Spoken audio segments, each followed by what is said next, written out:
نبئ عبادي أني أنا الغفور الرحيم.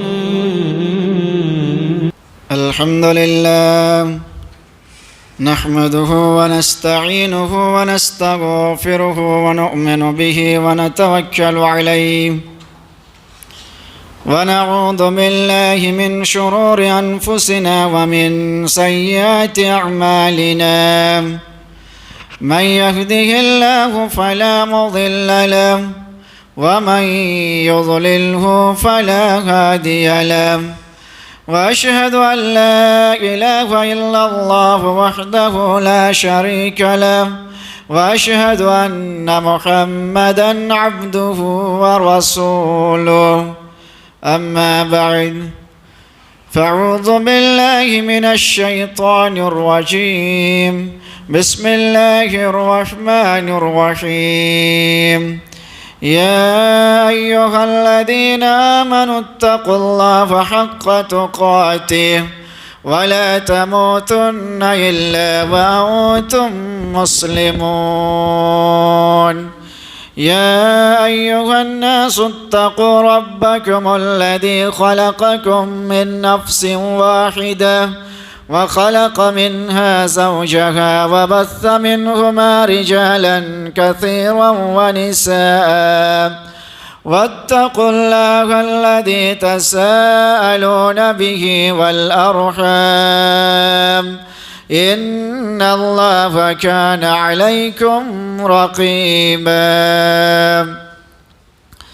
يا أيها الذين آمنوا اتقوا الله وقولوا قولا سديدا يصلح لكم أعمالكم ويغفر لكم ذنوبكم ومن يطع الله ورسوله فقد فاز فوزا عظيما. فإن خير الحديث كتاب الله وخير الهدي هدي محمد مصطفى صلى الله تعالى عليه وسلم. وشر الأمور محدثاتها وكل محدثة بدعة وكل بدعة ضلالة وكل ضلالة في النار. فأعوذ بالله من الشيطان الرجيم. بسم الله الرحمن الرحيم. يوم نقول لجهنم هل امتلأت وتقول هل من مزيد. وأزلفت الجنة للمتقين غير بعيد. هذا ما توعدون لكل أواب حفيظ. من خشي الرحمن بالغيب وجاء بقلب منيب. ادخلوها بسلام ذلك يوم الخلود. لهم ما يشاءون فيها ولدينا مزيد. وكم أهلكنا قبلهم من قرن هم أشد منهم بطشا فنقبوا في البلاد هل من محيص. إن في ذلك لذكرى لمن كان له قلب أو ألقى السمع وهو شهيد. قال الله تبارك وتعالى في القرآن المجيد. فأعوذ بالله من الشيطان الرجيم. بسم الله الرحمن الرحيم. ومن يطع الله والرسول فأولئك مع الذين أنعم الله عليهم من النبيين والصديقين والشهداء والصالحين وحسن أولئك رفيقا. وقال قل إن كنتم تحبون الله فاتبعوني يحببكم الله ويغفر لكم ذنوبكم والله غفور رحيم. محترم حاضرین جمعہ، پردہ نشین خواتین اسلام، تمام قسم کی تعریف، حمد و ثنا، کبریا و بڑائی اللہ رب العالمین کے لیے. اس کے بعد درود و سلام ہو تمام انبیاء کرام علیہم الصلاۃ والسلام پر، اور خصوصاً ہمارے آخری نبی جناب محمد الرسول اللہ صلی اللہ علیہ وسلم پر. اللہم صلی علی محمد وعلی آل محمد كما صليت على إبراهيم وعلى آل إبراهيم إنك حميد مجيد اللهم بارك على محمد وعلى آل محمد كما باركت على إبراهيم وعلى آل إبراهيم إنك حميد مجيد۔ معزز حاضرین جمعہ، میں نے آپ حضرات کے سامنے قرآن کریم کی 2 جگہ سے 2 آیتیں تلاوت کی ہیں۔ دونوں آیتوں سے محل استشہاد یہ ہے کہ ہمیں اللہ کے رسول صلی اللہ علیہ وسلم کی اتباع کرنا ہمارا ایمان کا جز ہے۔ اللہ کے رسول صلی اللہ علیہ وسلم کی اتباع کرنے کا اللہ رب العالمین نے حکم دیا ہے، رسول اکرم صلی اللہ علیہ وسلم نے 12 اس کا ذکر کیا ہے، اور صحابہ کرام رضوان اللہ علیہم اجمعین نے اس چیز کو عملی طور پر کر کے دکھلایا ہے۔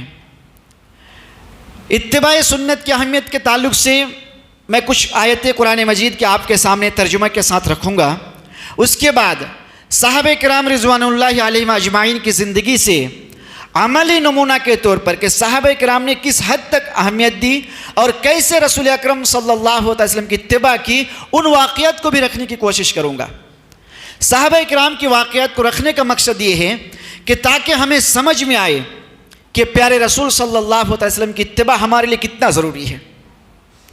ایک مرتبہ کا واقعہ ہے، اللہ کے رسول صلی اللہ علیہ وسلم فتح مکہ کے موقع پر سنہ 8 ہجری کا واقعہ ہے۔ اللہ کے رسول صلی اللہ علیہ وسلم جب فتح مکہ کے لیے نکلے، صحابہ کرام بھی آپ کے ساتھ تھے، اور وہ رمضان کا مہینہ تھا۔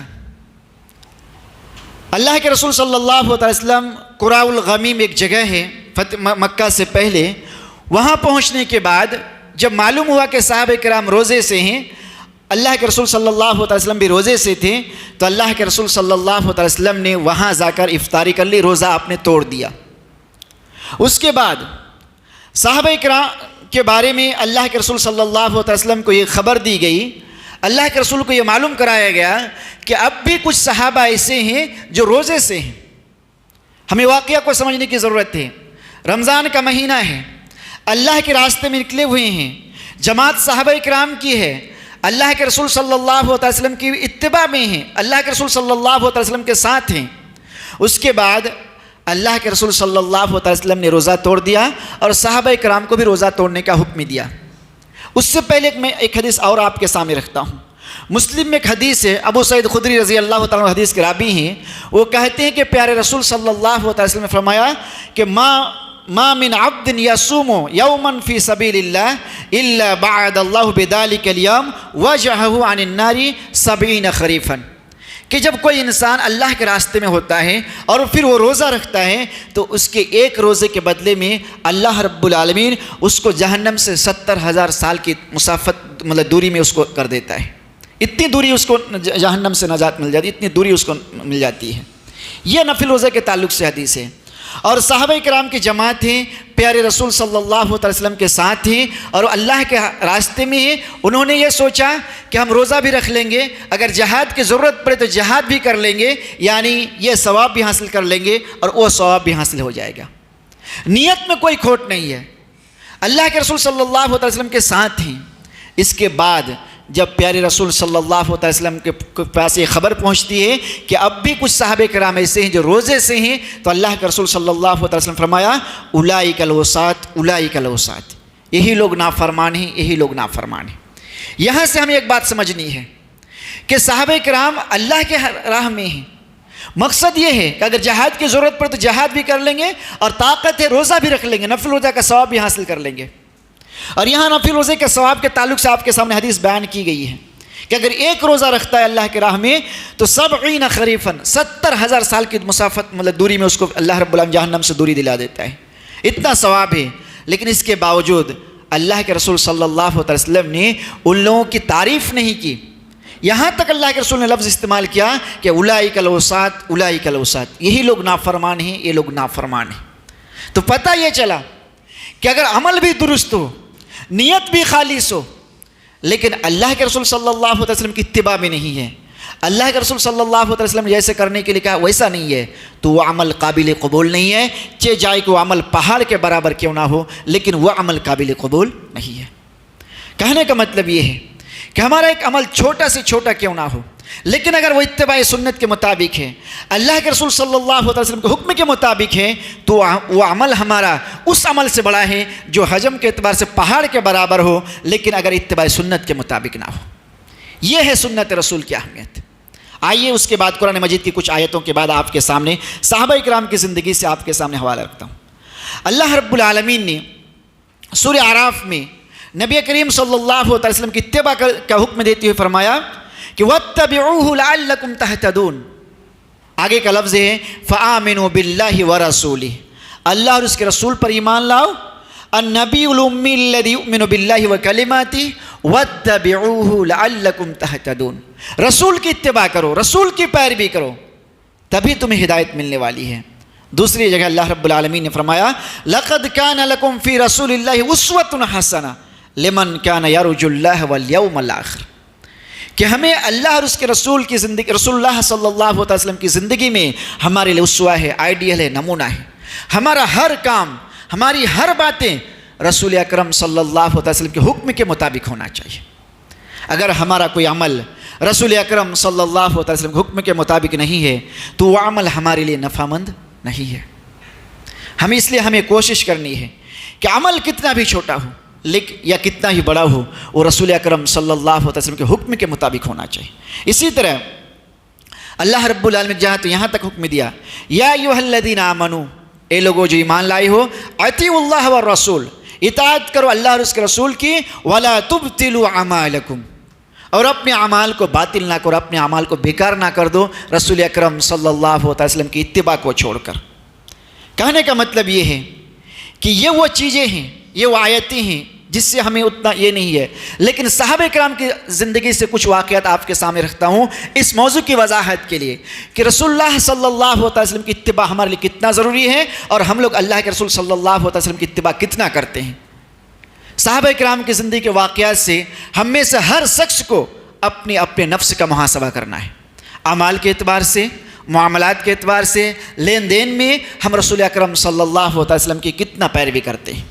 ایک حدیث میں آپ کے سامنے رکھتا ہوں۔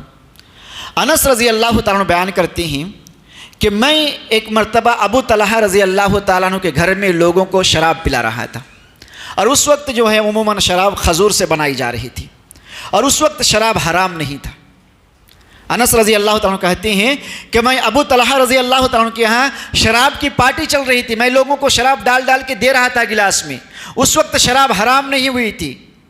واقعہ کو دھیان سے سنیے اور دیکھیے کہ ہم رسول اکرم صلی اللہ علیہ وسلم کے فرمان سننے کے بعد اپنی زندگی میں چینجنگ کتنی اسپیڈ سے لاتے ہیں، اور صحابہ کرام اللہ کے رسول صلی اللہ علیہ وسلم کا حکم سننے کے بعد اپنی زندگی میں چینجنگ کتنی جلدی لاتے تھے۔